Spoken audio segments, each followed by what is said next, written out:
First Contact. Jack Sullivan had been stationed at the remote research outpost for nearly 6 months, but today was unlike any other. The scanner beeped unusually, signaling something beyond the ordinary. As he approached the viewing window, the sight that greeted him was something out of a dream, a silhouette that shimmered against the backdrop of the alien landscape. "Jackson, you seeing this?" called out Luis, Jack's closest colleague and friend at the outpost. Jack turned to see Luis jogging towards him, eyes wide with excitement and curiosity. "Yeah, it's not a malfunction. It's real." Together, they watched as the figure moved closer to the transparent barrier that separated the human-made environment from the uncharted world outside. The figure was distinctly humanoid, but moved with an elegance that seemed to defy the rugged terrain. As they observed, the figure, clearly aware of their presence, paused and tilted its head, as if considering them. Its skin shimmered with iridescent colors that flowed like liquid metal under the alien sun. "Should we go out?" Luis asked, a hint of apprehension in his voice. "It's why we're here, isn't it?" "To meet new species," Jack replied, his voice steady but his heart racing with the thrill of the unknown. With cautious steps, they suited up and exited the outpost. The airlock hissed behind them as they stepped onto the surface, their boots crunching softly on the foreign soil. The alien waited patiently, its bright eyes fixed on Jack as he approached. Up close, the intricacies of its appearance were mesmerizing, the way its skin seemed to dance with colors, each hue blending into the next. "Hello," Jack said, wondering if it understood him. He extended a hand, a universal gesture of greeting. The alien tilted its head again, observing his hand. Then, with a graceful motion, it reached out its own hand. Its touch was gentle, and where its skin met Jack's glove, a soft glow emanated. "Seems friendly enough," Luis remarked, watching closely. Jack smiled, still holding the alien's hand. "I'm Jack. This is Luis." The alien's lips moved, and a series of harmonic tones filled the air, melodic and soft. It was speaking, or at least trying to communicate in its own way. "Do you think it understands us?" Luis whispered. "Maybe. Or it's trying to teach us how to understand it," Jack responded, fascinated. They spent several minutes exchanging simple gestures and sounds. Jack pointed to different objects, rock, sky, the outpost, and repeated their names. The alien watched and listened, its colors pulsing gently. As the sun began to set, casting long shadows over the landscape, the alien gestured towards the horizon and then back at the outpost. "It wants to show us something," Luis guessed. "Or it's telling us it's time for it to leave," Jack considered. He gave a nod to the alien, saying, "You're welcome here. Any time." The alien's colors shifted to warmer tones, glowing brightly for a moment before it turned and walked gracefully away into the diminishing light. Back inside the outpost, Jack and Luis removed their suits in silence, each man lost in thought. "That was incredible," Luis finally said. "Think it'll come back?" Jack looked back towards the window, where the last traces of the alien's glow could still be seen in the distance. "I think we've just made the first friend for humanity on this planet. Let's document everything." As they recorded the encounter, Jack felt a profound sense of anticipation. This was only the beginning.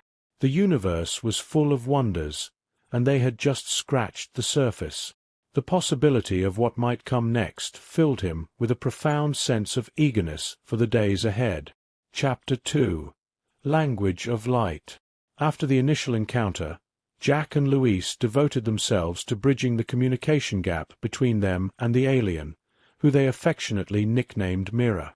They began by setting up a makeshift lab with all sorts of gadgets and gizmos, hoping to create a basic form of communication. The outpost's tech specialist, Eric, joined them, bringing his expertise to the challenging task. "Okay, We've got audio and visual recording devices set up. If Mira communicates through light, maybe we can capture the patterns and decode them, Eric suggested as he adjusted the sensors. Luis, meanwhile, tinkered with a software model on his tablet. I'm trying to correlate the light patterns to emotional states. It's like creating a mood ring for an alien. Jack laughed, looking over Luis' shoulder. Just make sure it's more accurate than those mood rings we had as kids. The trio spent hours calibrating equipment when Mira returned, just as the sun dipped below the horizon, casting a spectacular array of colors across the sky. Colors that seemed to be mirrored by Myra's skin. Perfect timing, Jack said, stepping outside with his colleagues. Let's see if we can make some progress today. Mira approached them, her glow dimmer but still noticeable in the dusk light. Jack held up a device that projected simple images and spoke the corresponding words in English. Water, rock, sky. Mira watched intently. Then, astonishingly, she emitted a series of gentle light pulses. Eric's equipment whirred, recording every nuance. Back inside, the data streamed onto the monitors. Eric adjusted the playback speed, and the pulses transformed into a rhythmic pattern. Guys, I think she's trying to mimic the cadence of our speech with light. That's brilliant, Luis exclaimed. Let's map it out. Every flash, every color change. They worked into the night, comparing Myra's light patterns to the words Jack had spoken. After several hours, a breakthrough came. I've got something, Eric called out. He played a sequence where a specific pulsing pattern seemed to match the word sky closely. Look at this. It repeats every time we show the sky image. Jack grinned. Mira, you're a genius. Turning back to Mira, who observed their excitement with what seemed like patience, Jack tried again. Sky, he said, pointing upwards. The projector displayed the image of the sky. Myra's skin rippled with colors, repeating the pattern they had just identified. It was clear she understood. Let's try more, Luis suggested, energized by the success. They spent the next few hours teaching and learning. Water, rock, and sky were soon joined by several other words. Mira was a quick study, and so were the men. As the session wrapped up, Jack felt a profound connection, not just with Mira but also with his team. They had started the day as researchers and were ending it as pioneers of interspecies communication. Eric patted Jack on the back. We're making history here. Luis looked between Jack and Mira, his expression thoughtful. More than that, we're making friends. Myra's glow seemed to brighten at that, her lights swirling in what they now recognized as a pattern of agreement and pleasure. As they parted ways for the night, Jack looked back at the recordings, a sense of fulfillment washing over him. They were on the verge of not just understanding a new species, but truly connecting with them. And that, he knew, was the real mission here. Chapter 3. The Heart Grows Fonder. The successful communication breakthrough marked a new phase in their interaction with Mira. Jack and his team, including a biologist named Sam, decided to further explore the connection by venturing into Myra's world. Equipped with portable translators, they followed Mira through the lush landscapes of her planet. So, Sam, ready to see what kind of flora and fauna our friend here has been hiding from us? Jack asked as they adjusted their gear.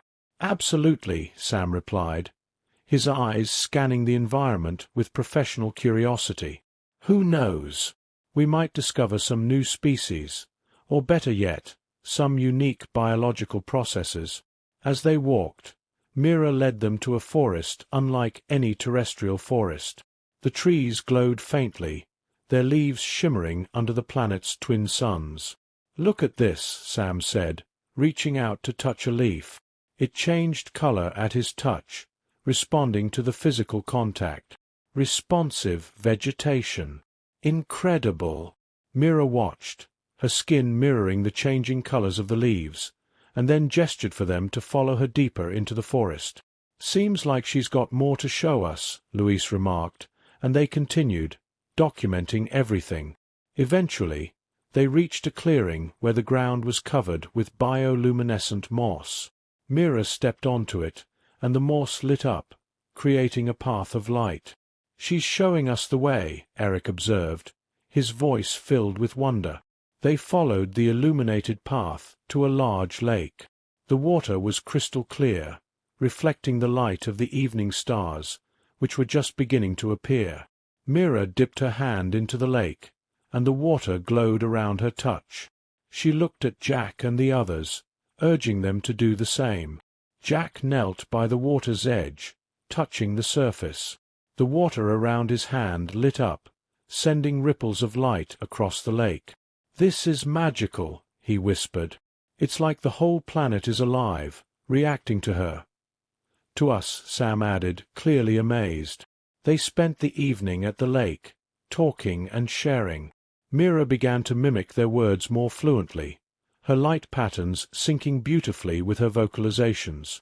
"So, Mira," Jack started, testing their new level of communication, "tell us about your people." "About you."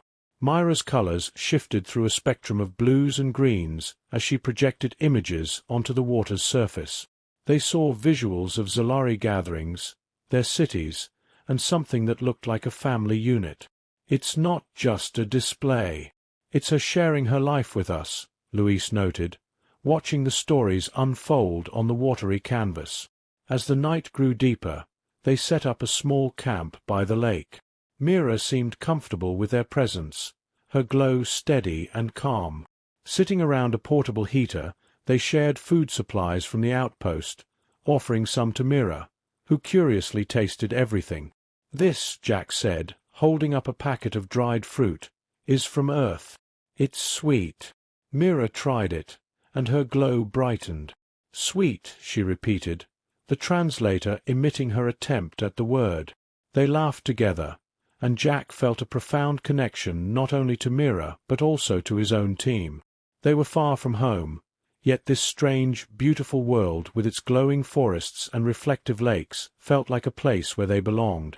As they settled down for the night, Jack lay back, staring at the stars so different from those of Earth, and thought about how much had changed since they first landed.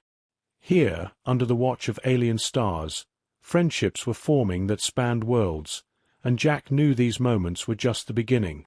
Chapter 4. Under the Moons of Zala. Jack, Luis, Eric, and Sam were still absorbing the incredible sights from their previous outing with Mira when she appeared again at their outpost. This time, her gestures were more animated, clearly inviting them to follow her. The team quickly geared up, their curiosity piqued by her obvious excitement. "What do you think she's got planned for us today?" Eric asked as they followed Mira through the bioluminescent forest, the light from the flora creating a natural pathway under the night sky. "Whatever it is, it's important to her," Luis replied, adjusting his datapad to record the journey. They arrived at a clearing where dozens of Zolari had gathered. The scene was awe-inspiring, with lights from various beings blending and shifting in a dazzling display. It was clear they had been invited to a significant event. "Looks like some sort of celebration," Sam whispered, his biologist's mind racing to categorize the new faces, each Zolari unique in their luminescent color patterns. Mira introduced them to the crowd, her light patterns vibrant and welcoming. A Zolari elder stepped forward, emitting a series of harmonic tones that resonated through the air. Jack watched as the translator device struggled momentarily before processing the complex linguistic patterns. "Welcome, friends from afar," the translation finally came. "Tonight, we celebrate the union of worlds." Music began to play, an ethereal sound that seemed to be produced by the very air around them. Zolari dancers took to the center of the clearing, their movements graceful and fluid, telling stories of their culture and history through dance. "This is incredible," Jack said, his eyes wide with wonder as he recorded the scene with his device. "Let's join in," Mira suggested through the translator, her tone playful. The men looked at each other, a bit hesitant at first, but then, led by Louis's adventurous spirit, they stepped into the dance area. Mimicking the movements as best they could, they quickly became part of the celebration, laughter mixing with the music. After the dance, the elder approached them. "Your presence has brought us great joy. It is rare that we share this dance with outsiders. You are truly honored." "We're the ones who are honored," Jack replied sincerely, feeling a deep respect for the Zolari and their traditions. The celebration continued with what appeared to be a feast. Tables were laden with various alien cuisines, each dish glowing faintly under the moons of Zala. Mira guided them through the offerings, explaining what each dish was and how it was made. "You must try this," Mira encouraged, handing Jack a piece that looked similar to fruit. Tentatively, he tried it, and a burst of flavors unlike anything he had ever tasted filled his mouth. "It's delicious," he exclaimed, and the others followed suit, each finding their new favorite alien delicacy. As the evening drew to a close, Mira took them to the edge of the clearing, where the light from the moons cast a serene glow over the land. "Thank you for embracing our culture," she said, her lights dimming slightly in a Zolari gesture of gratitude. Jack smiled, feeling an unexpected emotion stirring within him. "Thank you for sharing it with us. It's been an unforgettable experience." The walk back to the outpost was quiet, each man lost in his own thoughts, deeply moved by the evening's events. They had come to study and explore, but what they found was a deep and meaningful connection that transcended the boundaries of worlds. Back at the outpost, as they downloaded their recordings, the realization of what they had experienced settled in. They were not just visitors on this planet, they were participants in its culture, welcomed by its people. And that realization brought a sense of belonging that Jack knew would stay with them forever. Chapter 5. Cultural Ripples. Following the unforgettable festival, the atmosphere at the outpost changed significantly. Curiosity about the Zolari and their world had transformed into a mutual respect and a burgeoning friendship. The outpost began to see frequent visits from both humans and Zolari, fostering a deeper cultural exchange that Jack, Luis, Eric, and Sam had only dreamed of. One morning, as Jack was reviewing data from the previous night's environmental scans, a group of Zolari approached the outpost, led by Mira. They brought with them intricate devices and artifacts, evidently keen to share more of their technology and craftsmanship. "Good morning, Mira," Jack greeted, as he and Luis walked out to meet them. "What do we have here?" Myra's lights twinkled in the morning light, a sign of her pleasure. "We bring tools, art, sharing knowledge," she communicated through the device. Sam and Eric joined them, equally intrigued by the items being laid out on a large cloth on the ground. One of the Zolari, a craftsman by the look of his tools, demonstrated a device that manipulated light and shadow to create dynamic images. "This could revolutionize our approach to 3D modeling," Eric said, clearly impressed as he examined the device closely. "Not just that," Sam added, picking up a piece of fabric that shifted color based on the angle of the light. "Imagine the applications in camouflage technology or even in fashion." As the morning progressed, more outpost members and Zolari gathered, turning the session into an impromptu symposium. Luis, ever the mediator, facilitated discussions, translating both language and intent, ensuring that both sides understood the nuances of each other's contributions. "Could you show us how this is made?" Luis asked the Zolari craftsman, pointing to a particularly intricate piece of metalwork. With a nod, the craftsman began a detailed demonstration, using tools that seemed to blend both art and science. Jack took notes, fascinated by the precision and care taken in each step. Meanwhile, Mira pulled Jack aside. "Jack, your people learn fast." "Zolari happy," she said, her lights glowing warmly. Jack smiled. "We have a great teacher, and it seems like we're building something important here, something beyond just friendship." "Yes, building future," Mira agreed, her tone both solemn and hopeful. The afternoon brought a practical workshop, where humans and Zalari worked side by side, learning from each other. Eric, with his tech background, collaborated with a Zalari scientist to adapt the light-based technology for human use, while Sam discussed biological applications with a Zalari healer. As the sun began to set, the outpost and the Zalari gathered to share a meal, this time a mix of human and Zalari dishes, symbolizing the blending of their cultures. "This is what it's all about, isn't it?" Jack said to the group, his voice carrying over the chatter. "Learning from each other, sharing what makes us unique." Heads nodded, and Mira replied, "Together better, stronger." The evening ended with a promise from both sides to continue these exchanges and to further integrate their communities. As the Zalari departed, their lights faded into the distance, but the glow of their friendship remained, lighting up the hearts of everyone at the outpost. Back inside, Jack, Luis, Eric, and Sam debriefed, their conversation animated and full of ideas for the future. "We're not just guests here anymore," Luis pointed out. "We're part of something bigger, a shared community. And think about the impact this could have back home," Eric added. "The things we're learning here could change the world." Jack nodded, feeling a profound sense of accomplishment and anticipation. "Let's make sure we keep this momentum going. We're not just making history, we're making a new way of living." As they agreed on their next steps, the team looked forward to the coming days with enthusiasm and a deep commitment to their new shared path with the Zalari. Chapter 6: Touch of Love.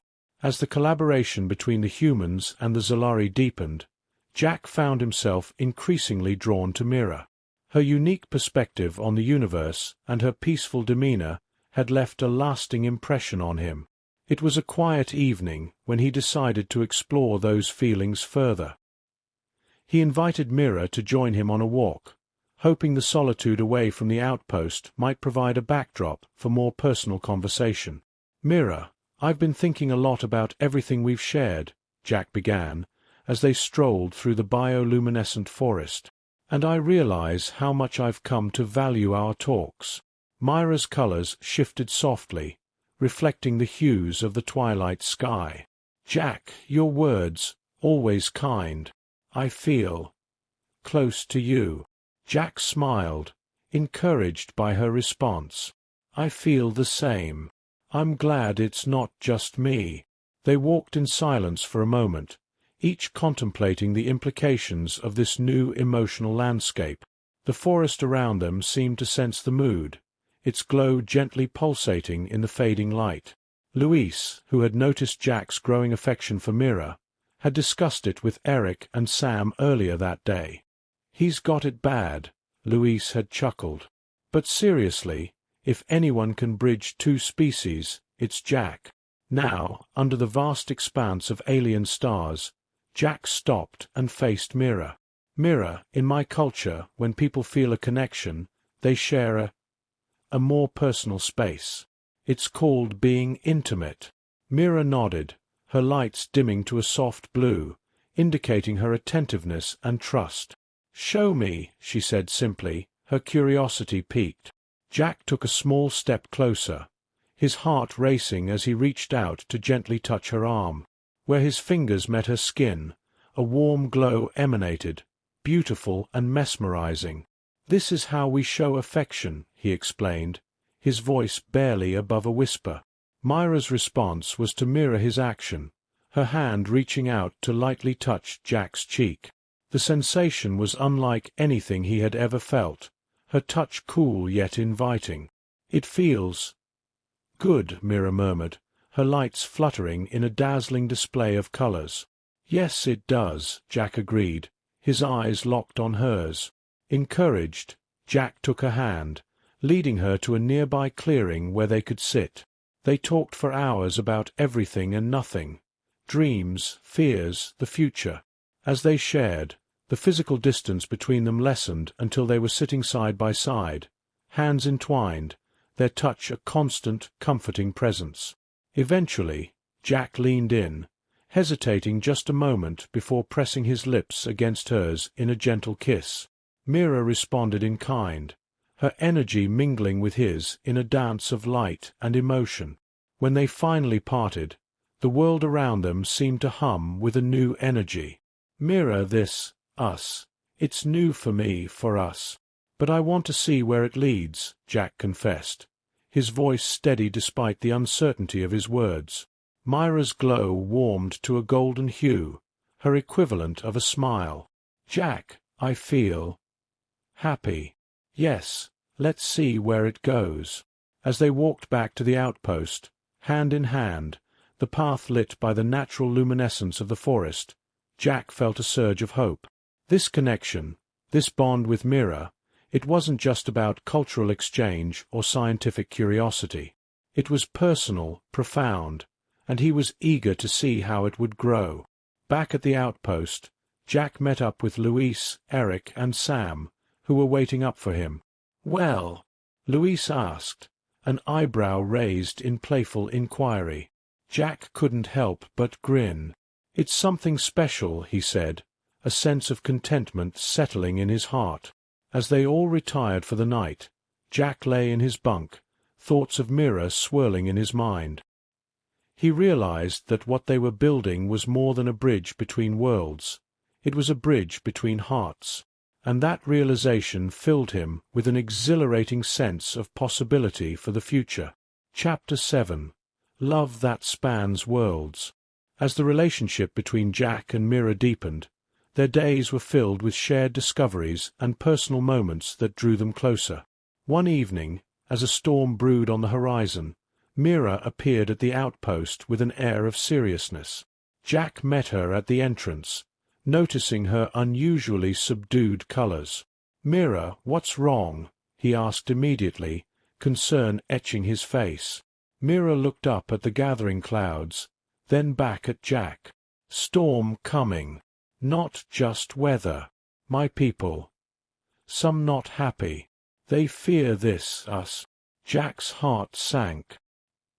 He had always known their relationship might face challenges, but the reality of it hit him harder than expected.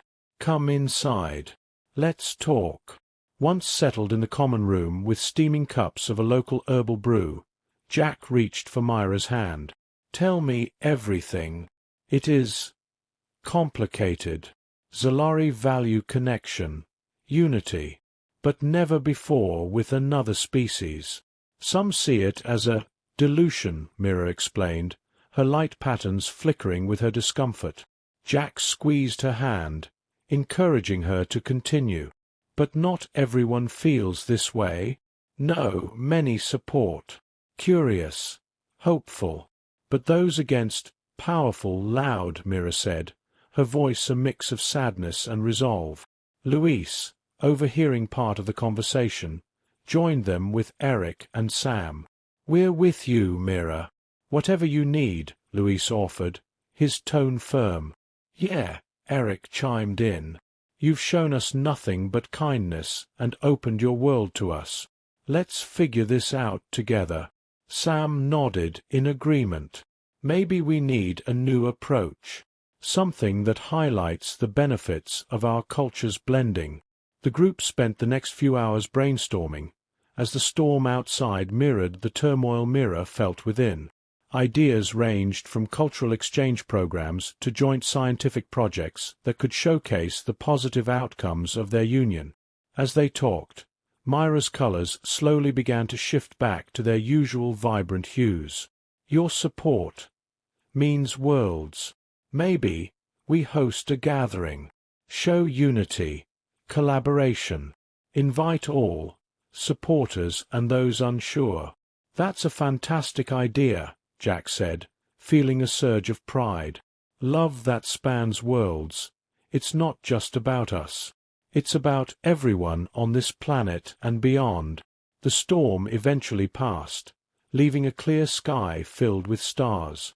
Mira stood up, her glow now steady and calm. "I must speak to my people. Prepare. Can I count on you to be there, with me?" "Always," Jack replied without hesitation, the rest of the team nodding in agreement. Over the next few days, preparations were in full swing. The outpost became a hub of activity, with both humans and Zalari working side by side to organize the event.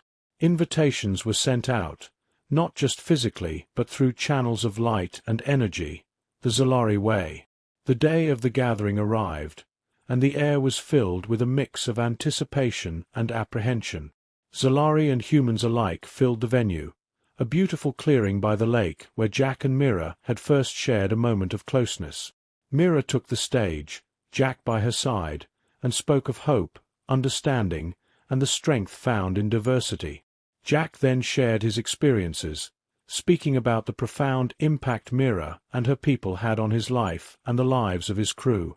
The gathering was a success, with dialogue opening up between those who were skeptical and those who supported the Union. Minds didn't change overnight, but the seeds of understanding were planted. As the event wound down, Jack and Mira walked along the lake, hand in hand. "You were amazing today," Jack said, admiring her strength. Mira's response was a squeeze of his hand, her lights shimmering beautifully in the twilight. "Not I, we. Together, always better." That night, as they looked up at the stars, they knew that while challenges lay ahead, their love, a love that spanned worlds, would guide them through, no matter what the future held. Chapter 8. A New Dawn. The success of the cultural exchange gathering had created a new sense of optimism around the outpost and among the Zalari community. Energized by the positive feedback and the progress made, Jack, Mira, and their teams had embarked on their most ambitious project yet, a cultural exchange center on Mira's planet, designed to educate both species about each other. As the inauguration day approached, the center buzzed with activity. Humans and Zalari worked tirelessly, setting up exhibits that showcased both human and Zalari achievements, art, technology, and history. "Look at this place, Jack," Louise said, stepping back to admire a holographic display they had just installed. "Who would have thought we'd end up here when we first landed?" Jack smiled, watching Mira interact with some of her people, explaining a human agricultural technique. "It's beyond what I imagined. We're making real change." Sam, who was overseeing the installation of a biotic garden, featuring flora from both Earth and Mira's world, called over to them. "Hey, you guys need to see this. The hybrid plants are adapting better than expected." Curious, Jack and Luis joined him. "This is a symbol of what we're achieving here," Sam explained, pointing to a plant that had begun to exhibit characteristics of both terrestrial and alien vegetation. Two worlds, literally growing together. Mira joined them, her lights reflecting her pride. "It is good. We learn, grow, together." As the final preparations were completed, guests began to arrive for the opening ceremony. Dignitaries from various Zalari communities mingled with human representatives who had traveled from Earth for the occasion. The atmosphere was one of genuine curiosity and mutual respect. Eric, who had been tweaking the sound system, finally joined the group. "Everything's set. This is going to be a day to remember." The ceremony began with speeches from both human and Zalari leaders. Jack was one of the keynote speakers. Standing at the podium, he looked out over the crowd, feeling a surge of emotion. "Today marks a new dawn for all of us," Jack began, his voice clear and strong. "This center is not just a building, it's a bridge that spans worlds and hearts. It represents what we can achieve when we come together, learn from each other, and move forward with open minds and open hearts." Mira followed with her speech, emphasizing the importance of unity and the benefits of shared knowledge. "We are different, but here we find common ground. We celebrate not just unity, but also the diversity that enriches us all." After the speeches, the center officially opened its doors. Guests explored the exhibits, engaged in discussions, and participated in interactive sessions designed to simulate the environmental and cultural conditions of each world. As the day turned to evening, Jack and Mira found a quiet spot outside the center, looking out over a field where some of the children, both human and Zolari, played together. "It's beautiful, isn't it?" Seeing them together, no hesitation, just acceptance, Jack said, watching the children. "Yes, they lead the way for us. They show what is possible," Mira replied, her colors softly pulsing with contentment. They stood together, hand in hand, as the sun set, casting a warm glow over the new center. It was more than just a structure of metal and light. It was a testament to their journey, their struggles, and their victories. "We've done something incredible, Mira," Jack said, squeezing her hand. "Not done," Mira corrected gently, a playful glimmer in her lights. "Just beginning." And as they turned to join the others, their hearts full of hope and their minds eager for the future, it was clear that this was indeed just the beginning. A beginning of a new era, one of cooperation, understanding, and love that truly spanned worlds.